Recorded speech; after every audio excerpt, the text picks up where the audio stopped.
Moving forward with chapter 2, I'm going to talk about ions and the periodic table. So we left off in the last video talking about this idea that we want to start talking about compounds. They're made up of bonds. And so we had ionic bonds and covalent bonds. And ionic bonds make up ionic compounds, and we know that these are composed of ions. We learned already that ions are charged atoms, right? So they're positive or negative, cations, anions. But ionic compounds are neutral. So an ionic compound is formed from the interaction between at least one cation and at least one anion. Overall, you have to make a neutral overall compound. So you need that positive and that negative. We don't have compounds we don't have just pure anions or just pure cations. They're always formed in pairs. So when we're talking about ions, one of the things we want to think about or want to know is there a tendency for atoms to form particular ions? And the answer is a hard yes. And a lot of those predictions are going to be based around the periodic table. We can't necessarily predict for everything, but we can make some predictions based off the periodic table. The first one is based around that first distinction we talked about, metals and nonmetals. One of the reasons why we talked about that is that metals form cations, nonmetals form anions. So when we're talking about individual atoms, if that atom is a metal, if it's on the left of that metal line, if it forms an ion, it will be a cation. And anything that forms cations has to be a metal. Nonmetals form anions. So on the right side of that line, we're expecting to find anions. So we can use the periodic table and that arrangement to make predictions. That's why it's really helpful to have it as a tool. We can start to predict. This is chemistry. Where an atom is on the periodic table is going to start to predict the chemistry that it does. So we have generic metal, nonmetal. We can also make predictions about what are called fixed charge ions. Fixed means always the same. So for a handful of elements, when those atoms form ions, they always have the same charge. Now, metals, nonmetals, always positive, negative, but here we're talking about the specific value of how positive and how negative. So we can look at some different regions of the periodic table and make predictions. The first region is the noble gases. The noble gases are stable as atoms. They do not form ions or bonds, right? One of the whole points of noble was that they were non-reactive. Since they are non-reactive, they don't do chemistry. Forming an ion is doing chemistry. Noble gases do not form ions. So they just don't do that. They're going to always just stay neutral. If we then look at our nonmetals, right, that far side, we can see that they are forming anions. Okay, so the nonmetals that aren't noble gases, when they form ions, will always be anions. They will always go negative. And how negative is determined by the number of columns away from the noble gases. So again, it's based off column. Columns have similar chemical properties. So we can see that the halogens are one column away from the noble gases. That's why they're all -1. When we go to the oxygen column, we're now 2 columns away from the noble gases, so it's -2, -3, -4. You will note that when you get towards the bottom of the column, you start to hit the metals, they're no longer consistently forming those. So it's nonmetals near the tops of the columns.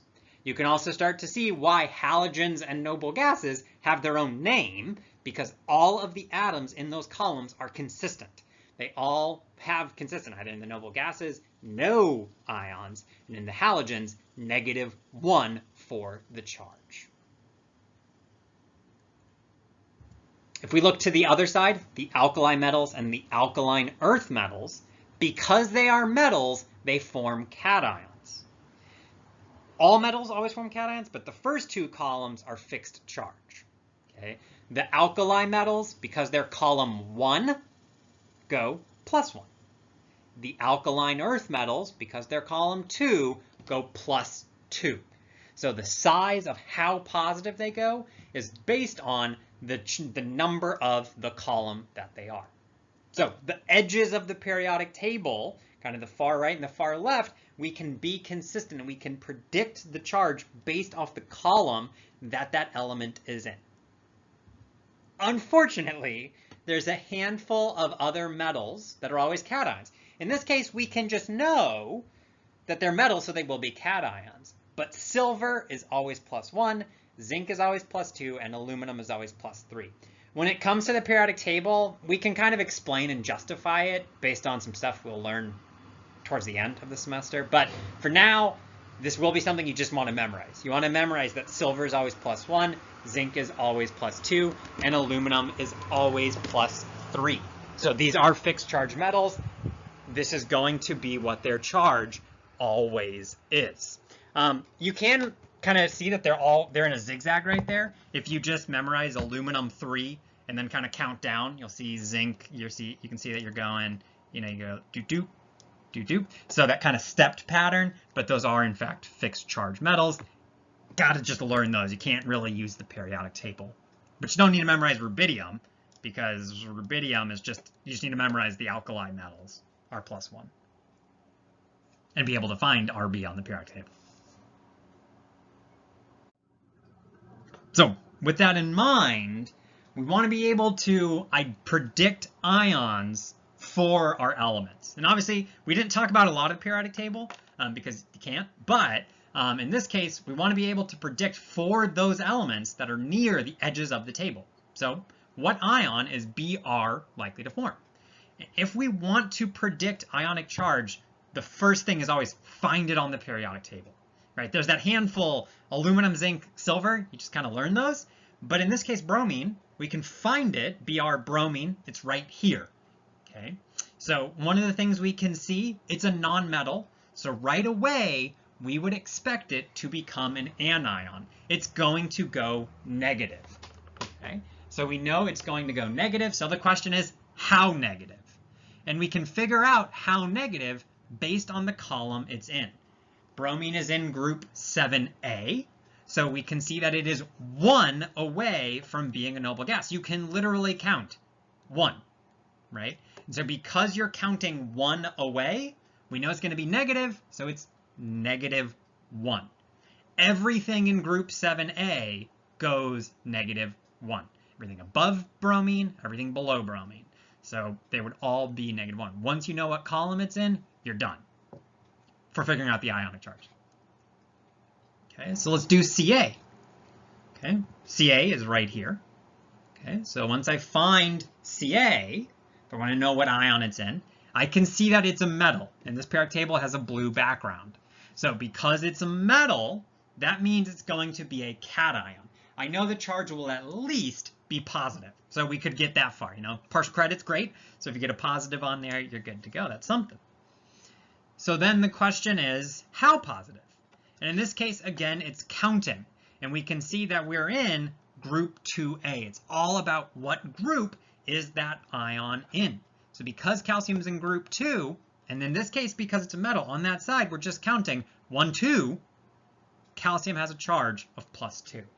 Once you know what group it's in, you can figure out that it will be +2. When you find out it's a metal, that tells you the plus part, and the column it's in tells you it's the 2 part. And so everything in that column is going +2, right? And one of the ways you can think about counting that is you're still counting to the noble gases, you're just counting backwards. So you're at 19, you're at 20, you get to 19 as a noble gas. And then when you count backwards, it kind of wraps around the periodic table and you get to the 18. You're still counting to the noble gases. That counting is just a little more convoluted because you're counting backwards.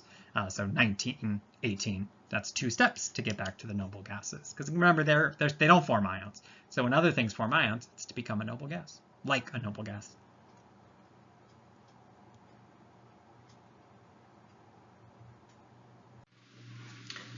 Participation 6-4, question 4. 3 parts. A, what ion is P likely to form? B, what ion is Kr likely to form? And C, what ion is Cs likely to form? That's the 4th question on participation 6-4 due Thursday, June 4th at 11:59 p.m. over on Blackboard. Link to the assignment is right below links to these videos. Again, what ion is P likely to form? What ion is Kr likely to form? and what ion is CS likely to form. It's phosphorus, krypton, and cesium. I got a periodic table given, and also there's one in the additional resources folder at the bottom of the Module 2 page. So those were the fixed charge elements. You will note we didn't talk about a lot of atoms. That's because they are what's called variable charge. So fixed charge means they're always the same. Most elements are not always the same. If those atoms form ions, they can have different possibilities. So one is hydrogen. Even though it's in group 1A, you'll note we don't lump it in with the alkali metals, and that's because it can form positive or negative ions. It's actually the only atom that can go cation and anion. But it can do both, H plus or H minus. It's because it only, if you think hydrogen is atomic number 1, so neutrally it only has 1 electron. So losing that electron or gaining an extra electron are both pretty small changes. So the rest of the periodic table is mostly the metals. You have the main group metals, and you have the transition metals. So we can make certain, we know certain things about them. One, we know that they are going to form cations. So we know for a fact they are certainly going to form cations. They will never form anions, but you cannot predict what type of cation. Right? Iron forms iron 2 plus or iron 3 plus. Both of those are possibilities, and you cannot predict it. So I can't give you a participation question of asking what kind of charge, what's the ion that Fe is likely to form, because no one can answer that. In different compounds, in different situations, iron will form different ions, either +2 or +3, but there's no way you can know.